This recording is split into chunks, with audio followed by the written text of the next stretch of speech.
The following podcast is recorded and produced by Emerge, a media creators co-op, in affiliation with the network at bicbb-radio.com.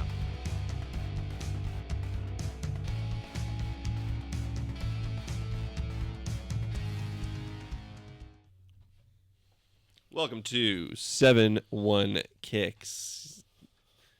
I had to do the spin. I like the spin. I like the do spin. Like the spin.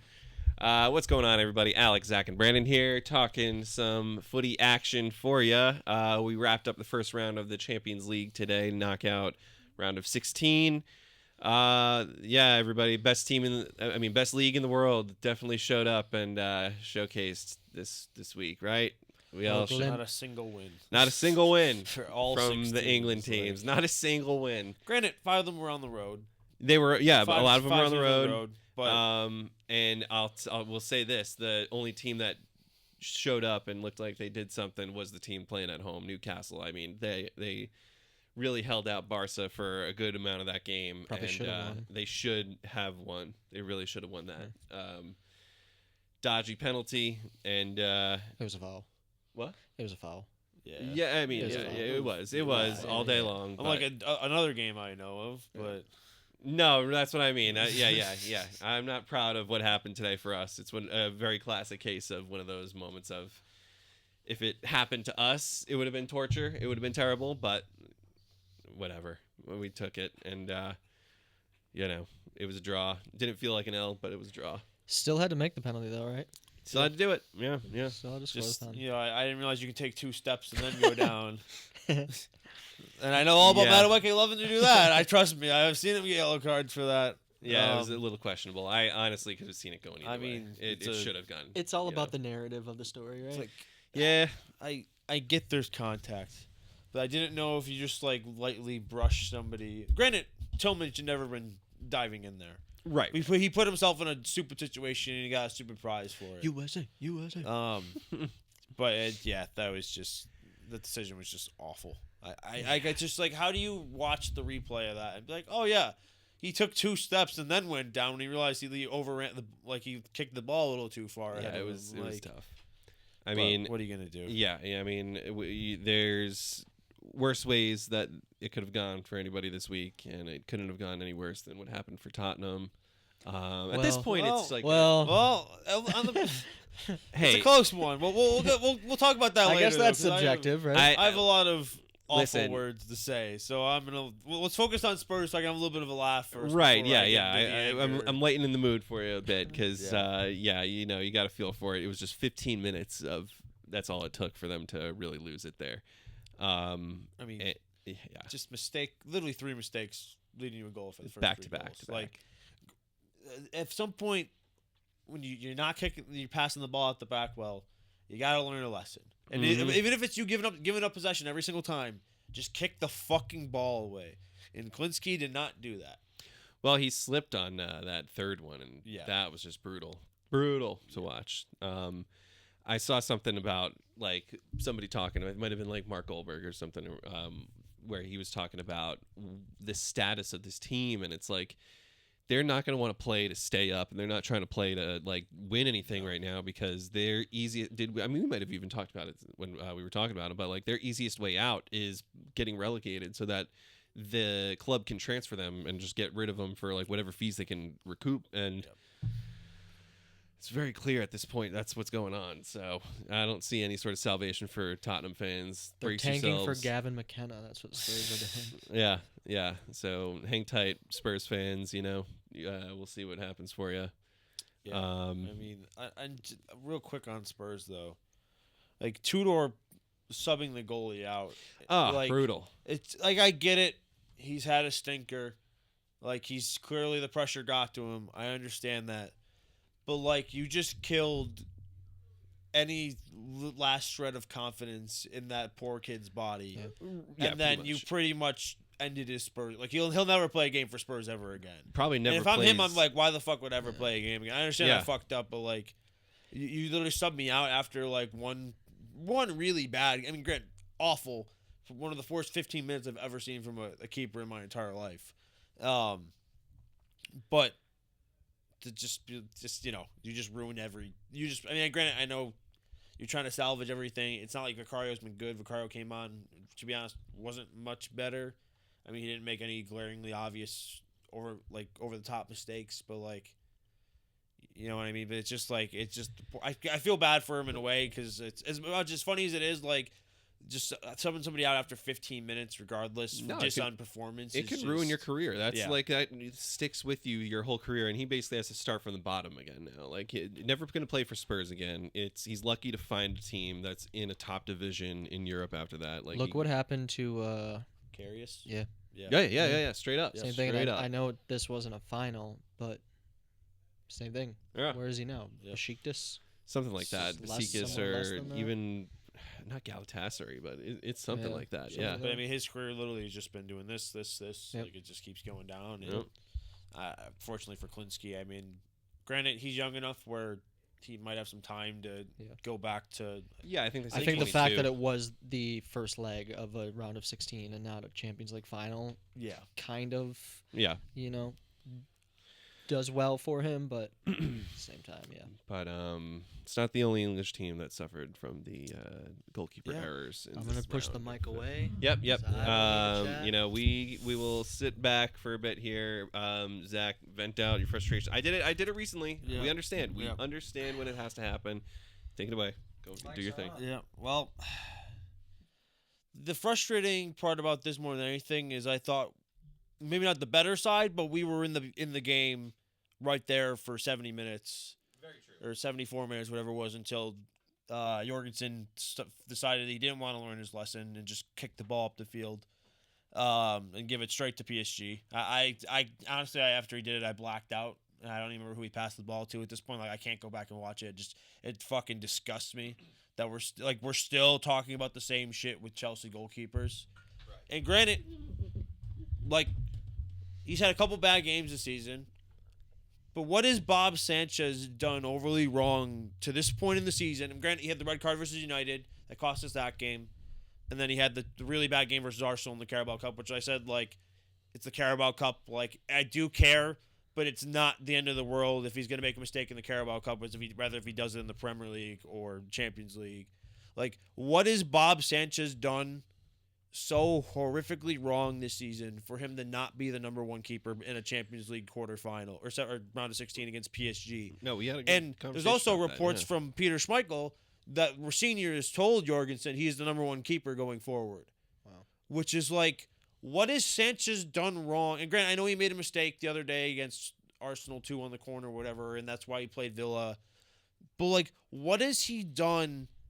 What has he been so bad at? And he looks uncomfortable on the ball at times. Then what the fuck is Jorgensen if he's uncomfortable on the ball? But and to be honest, he's been one of our more consistent players this season. Mm-hmm. You can say what you want. I'm not saying he's the greatest goalkeeper in the world. He should be starting for Chelsea because, granted, we should have a higher standard keeper as good as he's been this season. What has he done overly wrong for Jorgensen to all of a sudden start these big games and be named the number one keeper? And even on top of what Sanchez has done wrong, what has Jorgensen done to get this job? And the answer is nothing. Yeah. He hasn't played. This literally the only 2 games he's played under a senior so far are the Villa game, which I couldn't believe my eyes when he was on the team sheet, and he didn't look very comfortable on the ball at any point during that game, even when we were up 4-1. He looked uncomfortable the entire time. He didn't make any great save or anything in that game either. He didn't do anything to really stake his claim as the number one keeper. He doesn't claim balls well. It's just idiocracy. It's just I can't granted, I think beside obviously, he lost all 3 games versus Arsenal. It's really early in his career. A lot of people are calling Arsenal the best team on the continent right now. He lost to PSG. But that decision today, if that's just his decision, that's a sackable offense. Starting your backup keeper, who I'm not going to lie, we could probably do a segment on this. Who would you rather have between Jorgensen and every team in the Premier League starting goalkeeper? I'm probably taking every starting goalkeeper in the Premier League over Jorgensen. It'll be interesting to who starts second. We can come back to this and do this later for a bit or something if you guys want to. He might not be Burnley's second choice keeper. Like his literally where he is right now in his career might be Burnley's second choice keeper. Like that's not me trying to be like overly disrespectful. Like he's just not a good player. We found this out last season, and apparently Jorgensen just hasn't learned anything or improved at all, and Rosenior hasn't seen anything of him in an actual match to understand that this guy's fucking dog shit. And how you watch the Spurs game happen yesterday and still decide that Jorgensen is like this good goalkeeper. And I'll use his words. He called Jorgensen a world-class goalkeeper. He's never done anything to show a world-class level since he's been at Chelsea. There's a reason he rots on the bench. Like, there's a reason why when as bad as Sanchez was making all these mistakes last year, like, Chelsea fans called for Jorgensen to get some game time. Played one game, he said, yeah, that's enough. Right. We said, yeah, that's enough. Yeah. And I don't want to just put all the blame on Jorgensen today because, yes, he's terrible, but he's still, he played. It wasn't his choice to play. Like, Rosenior played him. Rosenior, like I said, like, I've been very positive of what he's done so far, and I've been very supportive. If they sacked him tonight, I wouldn't care. Like, because it is just fucking unexcusable. And I know there's a whole other leg to play, but do you really think, like, with the goalkeeper we have, assuming he plays Jorgensen again, which, from the sounds of it, he's going to play him again next week, if he truly is the number one goalkeeper, and the center backs we have in front of him, do we really think we're going to keep a clean sheet and score 4 goals or something, or win by 3 goals against PSG to just send it in extra time, or 4 to win goal? Like, we're not doing it. And I know there's going to be a lot of Chelsea fans mad at me for not staying positive about this, but like I really just don't care. Because was there positive to take from today besides Enzo Fernandez? Yeah. He was the only one that actually like showed up and played and deserved to be on the winning side today. Pedro Neto, great assist. That's all. Pretty much the only thing he did the entire game. Apart from that, Shoving the ball boy, he did that. Yeah, shove the ball boy. He pulled the Hazard, which I still think is bullshit for getting sent off for something stupid like that. But like, what does he do? Nobody knows because he just sprints down the line, cuts back, and passes the ball back. That's all he does. He hesitates. He's Martinelli. Does a little chop. He's literally just Martinelli. So he's the greatest player in the world. Then. No, apparently, we're now like maybe, but like he's terrible.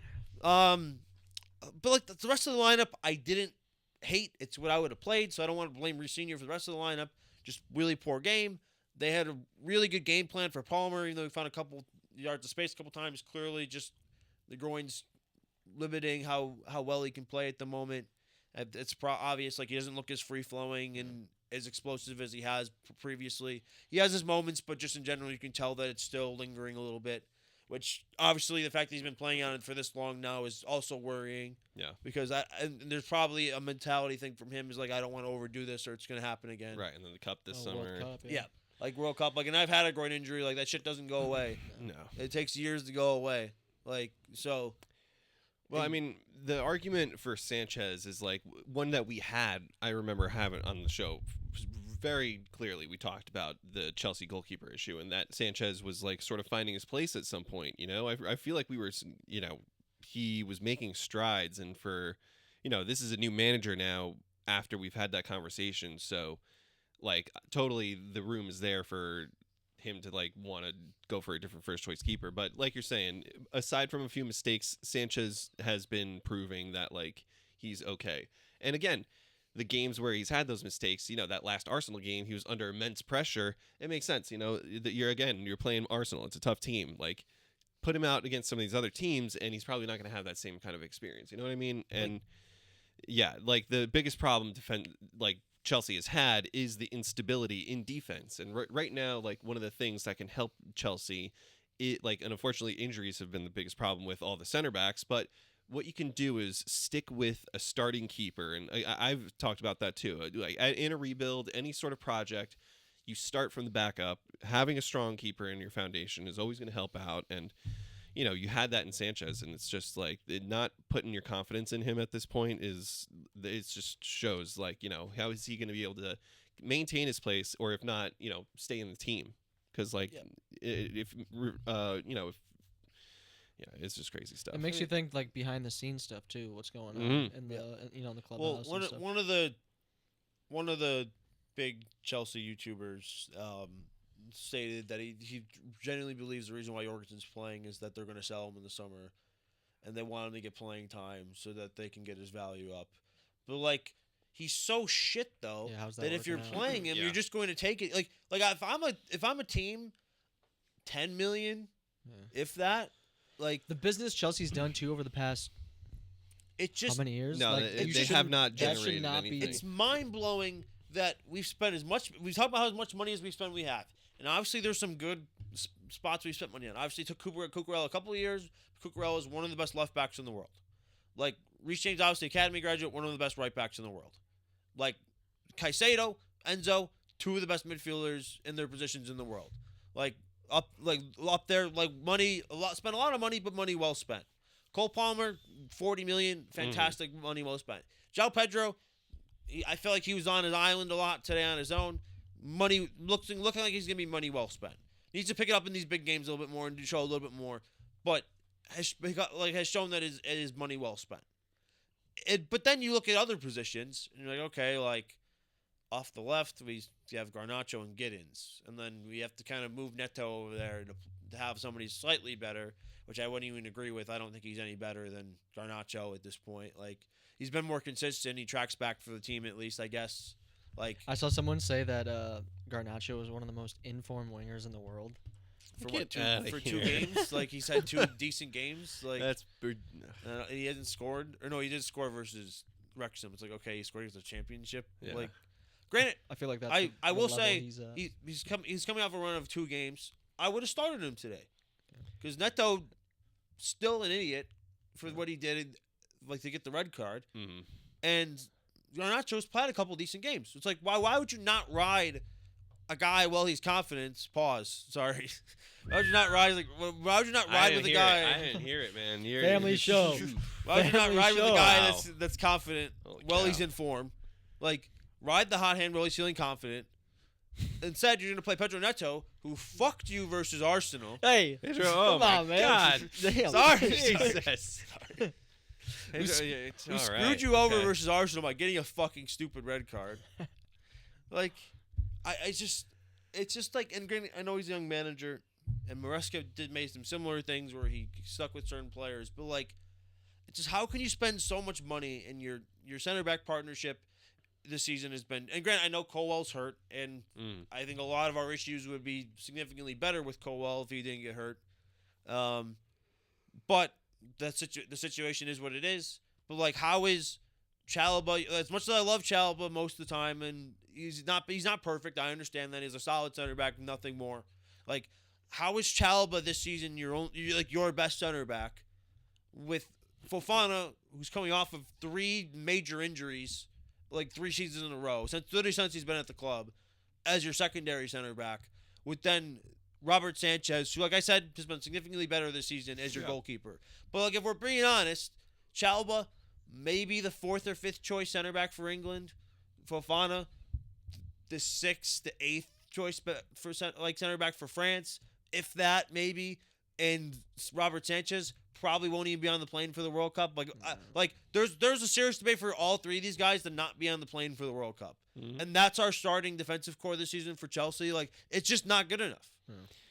Well, listen, it's doom and gloom after a game like today, but we're also still coming off of that incredible game, and you mentioned it before. The Wrexham game, which was the game of the weekend so far for the FA Cup. I would say it was probably one of the top 5 games of the season. You can put that I'll put my asterisks on that. That was a great, very entertaining game, and had all of the ups and downs. You guys still came out on top, but it really had room for either team to take it. Let me tell you, we shouldn't have won that game. No, There's no reason we should have won that If game. you watched that game, Wrexham was fighting for that win, and they gave it to Chelsea. And if that goal wasn't called offside, man, that would have been a serious last couple minutes. Like, that was the 85th minute or something, 86th minute. I mean, this. Oh is no, my- or that was in the extra time or something. I think. Yeah, it was like a few minutes left with an extra time. Yeah. I think, or whatever, because it was already 3-2 at that point, so it was an Right. extra time. Right. But yeah, crazy game. I mean, but like, from a Chelsea perspective, and then we'll talk about more how awesome it was for Wrexham. Like, you should be able to rotate your squad versus a championship team. Granted, I know Wrexham's in good form and they've been playing well, but you should be able to rotate your squad for the amount of money we spent on our team and the amount of money that was in our squad that was on the pitch that day. you shouldn't be struggling against Wrexham, let alone when they go down to 10 men. Yeah. Like, and the decision to have like Reece James not in the squad. I think Reece James, Caicedo, and Palmer all weren't even in the squad. No. Like to make that decision. Granted, Garnacho scored a goal. Like Asugo came on and decided he was prime Kevin De Bruyne for some reason after not playing a game all season because of through injury. And then João Pedro scored a great goal to seal it off for us. Like we've spent all this money, and the team is just not good enough. Like so, it's like at what point do you realize there's enough young talent in the squad? You spend enough money on the young talent. Now you need to complement that with some more experienced players that can come in and instantly start and make an impact for this team, or even just add some experience in the locker room at this point. Like, it's just mind-bogglingly frustrating. No, I get it, man. Especially coming off of you beat PSG in the summer, and I'm not obviously. Rossini's not as good of a manager as Maresca. Anybody with a brain can tell you that. Like any Chelsea fan that's saying otherwise, like it's been fun. Like it's been fun under Rossini so far. I mean, granted, are we past the honeymoon phase now? Like I think we are. Like I think we're past that new manager honeymoon phase, where he actually has to start making smart decisions now. Like, and I just and granted, Wrexham played well. PSG still one of the best teams in Europe, despite their patchy form this season at times. But it's just not good enough. At the end of the day, it's just not good enough. Yeah.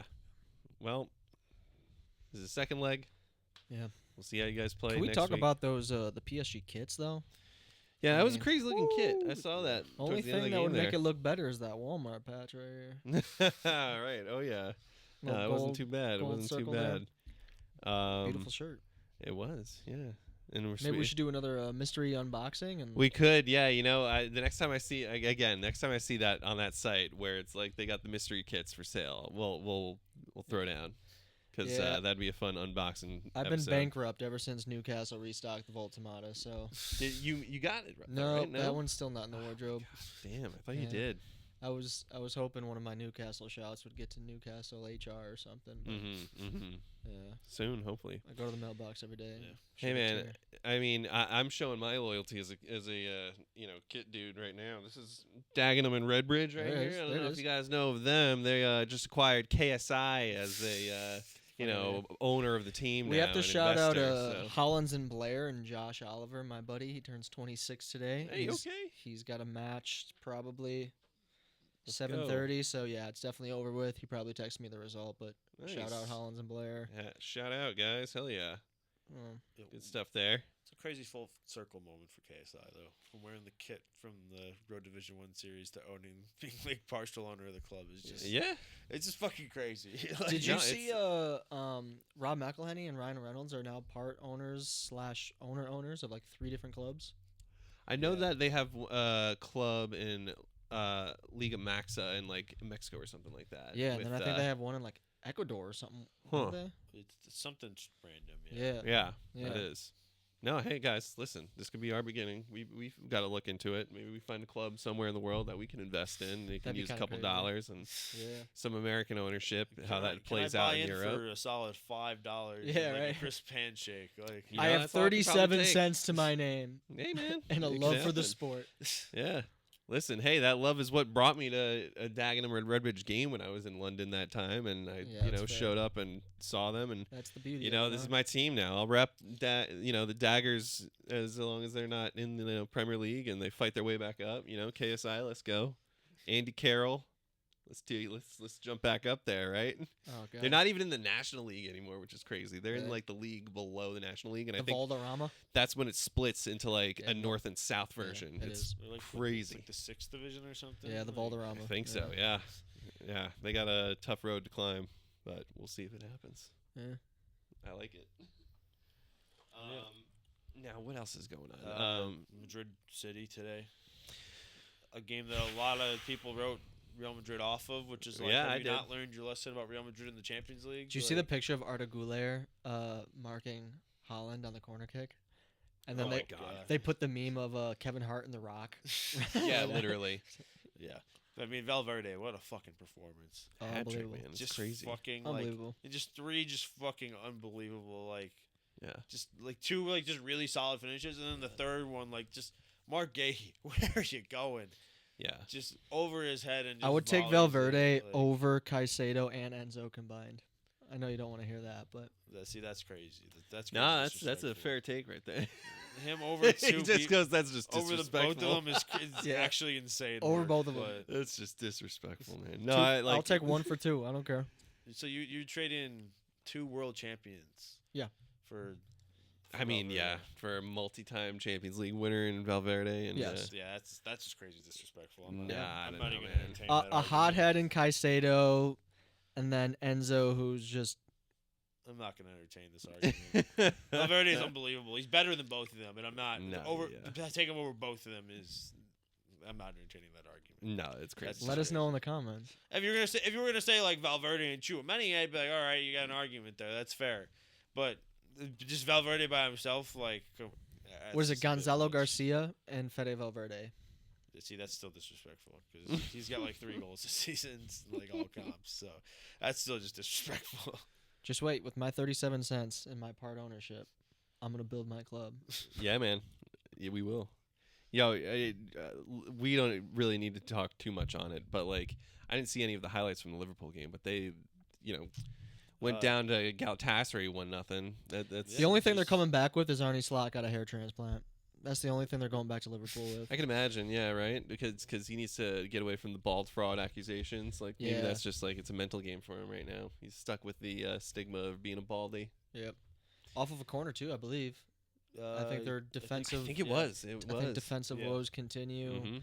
Mhm. They're all over the place. Yeah, Yeah. It was just very lackluster all across the board. Like Yeah. they had some stretches where they were playing well during the game, but like overall just Yeah. lackluster. They had a goal ruled out, which was very debatable. But they also had a goal. Like Galatasaray also had a goal ruled out that I also thought was very debatable. So like I don't want to get into that Well, conversation because I think it could easily have been 2-1 and based on both those decisions instead Sure. of 1-0. But It was another defensive error though, which was crazy. Yeah. Konate was the one. let who, me tell you, Konate's a bozo. Yeah. He looked so No. fucking like he was shitting himself the entire game. Anybody who wants to argue him being a class like defensive man, like it just showed through that game. Like, It's I like don't- he got nothing. I won't go there. it's He tough. has his moments. I think he belongs at a club at that level. I think his struggle starts with the fact that he's in Van Dijk's shadow and has been for forever. So the standard is just so immense. If you put him at most other clubs, I don't think he looks as bad as he has been. That's my opinion. That's No, why I I- steal that.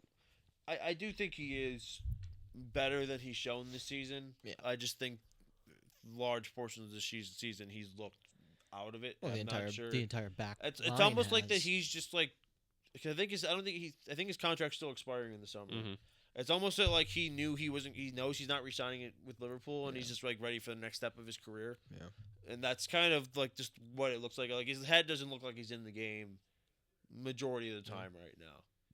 So it'll be interesting to see what happens with him this summer. Rumors are Jedi Anthony Robinson to Liverpool. You guys see that? Ooh, Interesting. that's a good one. Especially after Yeah. one signing season after Kirkez. signing Kirkez. Yep. Mhm. I heard he. I don't know if he denied the move to United, but I definitely heard that he prefers Liverpool. So that could be an interesting, whenever that happens, if that happens. Yeah, some early summer move ideas that Yeah, can be maybe coming on. before the cup. Tyler Adams too. I saw Yeah. could have a Like big just some big decision after clubs. the Yeah. cup. Yeah. Depending on health, of course, for him. Yeah, which that's always his Yeah. major question is he going to stay healthy or not? Yeah. But Yeah. Yeah. Some. Yo, as we're kind of segueing into some U.S. men's talk there, we're things are starting to look up. I'd say for some like departments there. Yo, too much red Balogun, though. Too this much guy- red. I got the blue. Right? Yeah. Get some I'm blue covering in the blue. blue action in there. Yeah. Yo, Balogun in France, they knocked out PSG in I think a league game or maybe it was a cup game. It was over the cup, I think, this past weekend. But where is he at again? Monaco, right? Yeah, he had a nice goal. Heating That was up, he's a crazy goal actually. He's got four goals and assists, I think, in the last like 2 or 3 games, something like Recently, that. yeah. He's He's heating up, found yeah. a lot of some them are against shooting PSG boots. too. Like, Yeah. he has 3 goals against PSG recently. Like, Yeah. so, Yeah. One of them was a banger, I think. Yeah, From like 25 really nice something. goal. Yeah. So that's good for him, man. If he can lead the line, that's pretty nice because It's not going to be Josh Sargent. No. Tell you that much. He said he was homesick and then went to Canada. Yeah. Like I don't understand the logic. He's a St. Louis kid, yeah. So Yeah. it's not even like it's a Michigan or like a Buffalo where but like, right over the bridge. Like yeah. he's not even close to his hometown. No, It's no. I get I get he's At least go to an American. But I'm MLS, like yeah. and I'm not being one of those people that are just like fuck Canada. Like Canada's a nice place, but like if you're gonna say like you're homesick, then go back to the home. Like why? Maybe it was the time difference. He didn't want to go to a mid-table Bundesliga club again. Like that was Like, it was just, that or go home. Yeah. So. Yeah, I was just very odd decision. But Yeah. I mean, hey, power to him, I guess. Like I think if Pepe's hurt, I think it's got to be Haji Wright and or Balogun as that number 9 option. Yeah, I think those three, Sargent, Balogun, Haji Wright are 3. Yeah. I don't think Haji Wright offers you much besides goals, so I wouldn't play him personally. Like I'd probably go Balogun or Pepe, but watch is gonna be like what's his fucking name? Achiem? No. Oh, that's your guy. Mang or whatever. Yeah, the D2 product that went to Charlotte. If he makes, oh my God, now is at Derby County. If he makes the World Cup fuck it, squad, give us Daryl DK. That dude's a TikToker more than he's a player at this point. Like, well, he's got so much time on his hands. Yeah, it's too much time on his hands. Like, just my hopes were so high for Daryl DK. He's a unit of a number 9, and fucking lost all his toenails or something. Oh my God! I don't know. Again, that can happen. Yeah. Yeah. I mean, but overall though, like we got some Americans having some good seasons this year. We're shaping up. We're shaping up. McKenny's playing really well. Pulisic having a good season again. What's his name on Leeds? Brendan Aronson. He's Aaronson's doing having really a better good. year. Tyler Adams. Yeah. What's his face from Atletico? His name's slipping my mind right Johnny now. Cardoso. Cardoso. Yeah, we got some guys at some big clubs playing big minutes. We're looking up. I mean, this next international break is going to be one to watch. We'll see how we show up, and how Pochettino feels with the team. Like, if we can get 2 wins out of this break, that'll be pretty good. Because I feel like after that last one, we performed and didn't do too bad. So I have a crazy take up. too. Go for it. Let's hear it. That's what this So room is I want to preface by saying it's not going to happen. I'm well aware it's not going to happen. However, I'm all for the youth. I've said that before. Max down. I know exactly where you're going. You know, with a tournament of this size in a nation that's trying to grow the game to a platform and a level that they've told us they're going for, the biggest name in recent history, I'd say probably even more so than Pulisic, is Kevin Sullivan, right? And the kid's 14, signing for Man City, obviously hasn't made the move yet because he can't go until he's 18, all this stuff. But if you want to grow the game in this nation, I think I don't think it's not going to happen again. Even if it did happen, he doesn't see the field. But imagine the hype and what that brings if somebody like Kevin Sullivan is on that squad at that tournament. So I was thinking about this the other day, actually, and this was my thought process. If you want to compare it to something else in the United States, U.S. men's basketball almost always bring. I don't think they did last time, but they almost always bring a college player to the major competitions that they go to. Should they? No, because there's immense amount of talented basketball players in American basketball players. Could be filled by 100 other players, and that's a lot smaller squad going to these basketball tournaments than going to the World Cup. Like you said, doesn't have to play any minutes, but just being like, you're going to be on this team in a few years when you start getting your minutes, or the expectation is you're going to be on this team. You always talk about experience, and you even said it earlier. Bring in a veteran player, and he has, mind you, 20 years before he becomes that type of player. But imagine the experience you get as a 15-year-old in a World Cup in your own country in a time that you're trying to take the next step as a sport. I mean, granted, there's people that probably thought Yamal shouldn't start at the Euros. 16-year-old kid. Obviously, he proved all those people wrong very quickly. Yeah. And I'm not saying Kevin Sullivan's going to do that. Yeah. But, you've put all this hype onto this kid. You put all this pressure on this kid. I'm not gonna say it's exactly the same because you're not comparing him to Pele, but it's very Freddie Adu-ish. Yep. Like where you put all this pressure on this very young kid. So I'm not saying he has to go. Maybe just bring him to that first round, to that 30-man squad before you break it down to the 25, 26-man team. Yep. Get him in the camp. But like, why not give this kid the early insight of what it's like, get him ready to go, 100%. and then you make a decision at the camp if you bring him or not. 100%. But just have this kid that you think is going to be the face of your team in a few years, just in and around the program, 100%. Ready to go, learning. And I know he's not playing a ton of minutes, obviously, for Philadelphia right now. But why not give the kid the opportunity? Why not? Well, and what it does too, it also, like you're talking about what it does for the game here, what it does for inspiring this next generation of what we're trying to do, and that's bring exactly like my this point, next too. group of U.S. men's team athletes into the fold, where you can show if you're at 15 and at a level, you can be competing for this country and competing for like places around the world in teams. Like, it eviscerates so many of those like what ifs, how longs, whys. Yeah. It eliminates so many questions because then it finally shows something tangible. Yeah. Like it's not this like breakout kid that you hear about on fucking Twitter and X and Instagram for years, and you see his clips and be like, this guy's up next. No, he's here. Yeah. He's here, and we have the tournament here. That's maybe a once in a lifetime thing for Americans, let alone American athletes. Put him in the spotlight then. And look at the fucking group we have too. Like, right. Maybe there is a game. Like, you get up 3 goals or something. Maybe or you get up 2 goals. Put him in the fucking 88th minute. Yeah. Imagine being a 15-year-old kid playing 90 seconds in a World Cup. Cup. Let's say you're up 2 in the 95th minute and you got 8 minutes of added time. Throw him in. Right. Give him 3 minutes, but go run around for 3 minutes. Like, you're probably not going to touch the ball once, but, like, just go run around. You're making your World Cup debut. Yep. We'll get the crowd, we'll get that attention on you and go from there. Like, we started the conversation, too, as a confidence with the Spurs keeper. Imagine the flip side, confidence. Exactly. Oh, yeah. Doing that. Yeah. And create a superstar. Like, a lot of people have talked about, like, the arrogance that Mbappe started to get when he was younger and the arrogance that Yamal has now since he's really started getting his attention and all this hype around him.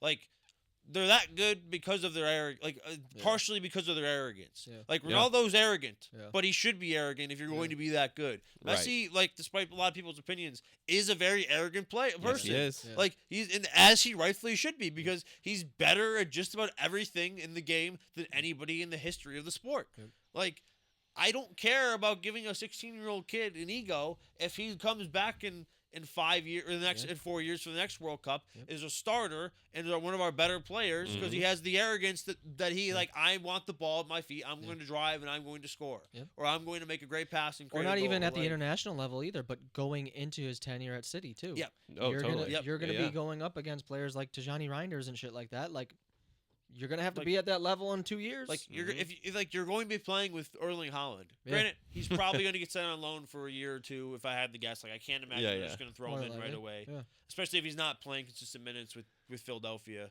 But he's still 15. But but the expectation is you're going to be good enough to play with these players week in, week out. Like, why not try to do whatever you can to get this kid ready? Like, if you really believe in this kid as much as you... Like, Pulisic started playing for the national team as a 17-year-old. Like, why not give this kid an opportunity? World Baseball Classic right now, USA Baseball brought Roman Anthony, who's a second-year player at the Boston Red Sox. Wow. Yeah. I'm put him on the put him on the national stage and see what happens. You said you started to talk about where this was going. I was totally with you the whole way. Nice. Like, I just don't see I just don't see why not. Like, I hate the whole thing of bringing 3 goalkeepers too. Like, what are the odds of 3 goalkeepers getting injured? Yeah. Like, I don't think it's ever happened. Yeah. So I would totally be fine with taking 1 less goalkeeper and bringing. What about the conversation, which bizarre, but might have to be had? Gio Reyna or Kevin Sullivan? Who's on the squad? It's can I pick surprise choice C and leave off Christian Roldan and bring both of them? Sure, yeah. Unfortunately, no. Whatever nonsense MLS player we're going to bring in, there's no business being there. Yeah. Like, no, it's a tough argument though. Well, not really tough. Like, Gio was just facing trouble because of last management issues, and I feel like he's sort of had room to prove himself in it. But from a club level, he doesn't do very much at this point. No, and he isn't doing much. He's getting inconsistent minutes at Mönchengladbach. Yeah. But then obviously there's always the flip side of things. Is like there are players that just always show up for the national team. He's one of like them. Harry Maguire. Yep. But he's someone that every time we play him for whatever reason or another always seems to show up. Mm-hmm. So there's also that argument. Yeah. I mean, I granted, I got to take a deeper look at the team and see who I really want to bring. Yeah. And, like if the question was like Kevin Sullivan, Diego Luna, that might be a different conversation because, I'm just very biased against the MLS when it comes to picking players for the national team, unless they've, been in Europe before or have proven their worth to like a national team. Like Tim Ream, for example. Mm-hmm. I don't think Tim Ream should probably start at the World Cup, but I would bring him for his leadership, his experience. Like he's been there before. Tournament He's experience. he's gonna start. Yeah. I think us I think, as Americans need to he's gonna start next to Chris Richards. Like that's just what's gonna happen. So. And granted, if he plays like Tim Ream the last couple of years at Fulham, I'm okay with that. Absolutely. Yeah, but it's just a question of is he going to play like that?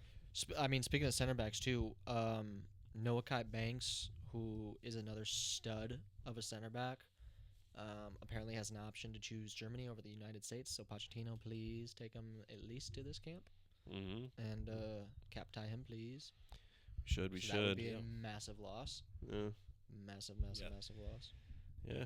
Well, we over the next couple weeks, we'll have some international action, so we'll be able to talk more on it as it comes up.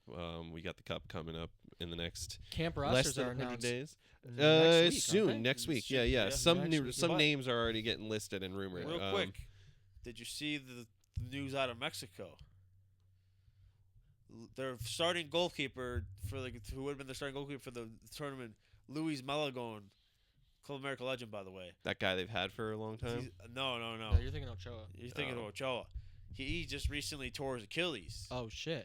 So guess who's coming back to play in his 6th World Cup to be the starting goalkeeper at the age of 40 for Mexico? Ochoa? Guillermo Ochoa. He's back, baby. Way. The World Cup legend, the man that only spawns in for the World Cup. Way. He's allegedly going to be the #1 keeper for Mexico this summer. That means we're bringing Tim Howard. We gotta. That's what that Tim, means. come back out. Even better stat, there are 3 players that are going to be going to this World Cup that have played in 6 World Cups, or their first World Cup was in 2006. Yeah. Messi, Ronaldo, Messi, and Guillermo Ochoa. the World Cup legend himself. Now that's baby. a Mount Rushmore right there. That is. That's a Mount We just need Rushmore. one more person, and we got a true Mount Rushmore. Good Lord. Hey, and I'm sure Landon Donovan's gonna be somewhere complaining that he didn't make the squad too. With his new haircut. Yeah. Hey, 1 out of 3 of them won a World Cup, and two out of the others they're going for it. Yeah, and the other one 2 doesn't care about it losing happen. a World Cup or doesn't. Yeah, care about one's not winning going to one. care if they don't win it this year. Yeah. I'm sure. Yeah. Yeah. All right, One has a video of him singing "Stay" by Rihanna. Hey, that's a banger song, man. Oh, have Yeah, you seen the that's a clip bad- though? Yeah. No. It's not very good, but it's a banger song. You'll get fired God. up. Yeah. Yeah. Oh no. All right, I'm gonna have to watch Ronaldo sing some Rihanna. I got it after on this. DVD, not Blu-ray, but DVD. On DVD. There we go. Why'd you have it on DVD? Dude, why not? I watched that every night growing up. Sneaking in the player. My lullaby was Ronaldo singing "Stay" by Rihanna to me. I'm not. I was gonna try and sue. Go ahead, sing it as Roy Kent. No. We're not gonna have that happen. I'm not really sure. Well, thanks for watching, everybody. We'll see you next time, next week. Champions League will be done by the time, or we will Tuesday next week, Wednesday. We'll figure that out I think off air. Tuesday. All right. Some Champions League is gonna be heating up. We'll talk about that, and Carabao Cup final will be that Sunday afterwards. It's all happening, everybody. It's all heating up, and you tune in right here, watch more, and find out what's going on. Like, subscribe, comment. We'll see you guys next time. Peace. Sabres on the warpath. I want you to stay.